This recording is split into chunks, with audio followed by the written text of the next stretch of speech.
중국의 강력한 제로 코로나 방역 정책에 반발하는 집단 시위가 정권 퇴진 운동 성격으로 확산하고 있습니다.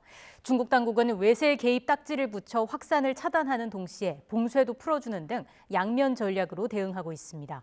베이징 연결합니다. 강정규 특파원. 네, 베이징입니다. 네, 제로 코로나에 반대하는 이른바 백지 시위 지금도 이어지고 있습니까?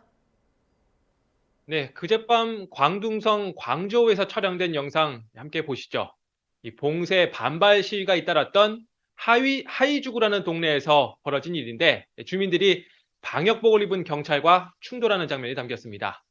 경찰이 마치 거북이처럼 이 방패를 머리 위까지 가린 채 전진을 하고 최루탄까지 터뜨려 시위 참가자들을 연행하는 장면이 담겼습니다. 같은 날 밤 난징에서도 젊은이들이 핵산 검사 말고 자유를 달라며 거리 행진을 벌이는 장면이 해외 인터넷을 통해 공유되고 있습니다. 지난달이죠. 27일 전후 베이징, 상하이 등지에서 이른바 백지 시위가 벌어진 뒤 공안이 참가자 색출과 현장 봉쇄 등 강경 대응에 나서면서 중국 내부의 시위 움직임은 잦아드는 모양새입니다. 그러나 미국 뉴욕과 캐나다 토론토, 일본 도쿄 등 해외에서 지지 시위가 잇따르고 있습니다. 어제 저녁엔 서울 홍대 입구역 근처에서 중국인 유학생 등 300여 명이 중국의 제로 코로나 정책 중단과 시진핑 퇴진 구호 등을 외쳤습니다. 중국 당국은 어떻게 대응하고 있습니까? 네, 상하이 지하철에서 촬영됐다는 영상 또 함께 보실까요? 경찰들이 객차 안을 돌며 시민들의 휴대전화를 하나하나 검문하고 있습니다.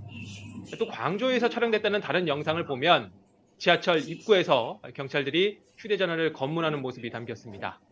이른바 백지 시위에 참여한 시민들을 하나하나 색출하는 작업이 진행 중인 겁니다. 특히 공산당 퇴진, 시진핑 퇴진 같은 금기어가 등장한 상하이 시위 현장, 이번 백지 시위에 발단이 된 신장 화재 희생자를 추모하기 위해 이 우루무치 거리라는 곳에서 벌어졌는데 중국 당국이 이 거리 표지판을 아예 철거해 버렸습니다. 또 미국과 영국 등 정치권에서 평화 시위를 보장해야 한다는 발언이 나오고 또 해외에서도 지지 시위가 벌어지고 있기 때문에 중국 당국은 이번 백지 시위에 외세 개입 딱지를 붙여서 확산 차단에 부심하는 모양새입니다. 시위 주도자 색출 및 체포와 동시에 애국주의에 호소하는 일종의 여론전을 병행하고 있는 겁니다. 또 광저우, 충칭 등 도심에서 봉쇄를 풀어주는 당근책도 내놨습니다. 베이징에서는 바깥 출입이 없는 노약자나 산모, 어린이 등은 매일 핵산 검사를 받지 않아도 된다고 발표하기도 했는데요. 다만 이 핵산 검사 의무화 조치는 공공장소 출입을 위해 필요한 것이어서 기존에도 이 바깥 출입이 별로 없는 사람들은 받지 않아도 크게 상관이 없었습니다. 따라서 이런 식의 발표, 보여주기식 당근책에 그친다는 평가도 나옵니다. 지금까지 베이징에서 전해드렸습니다.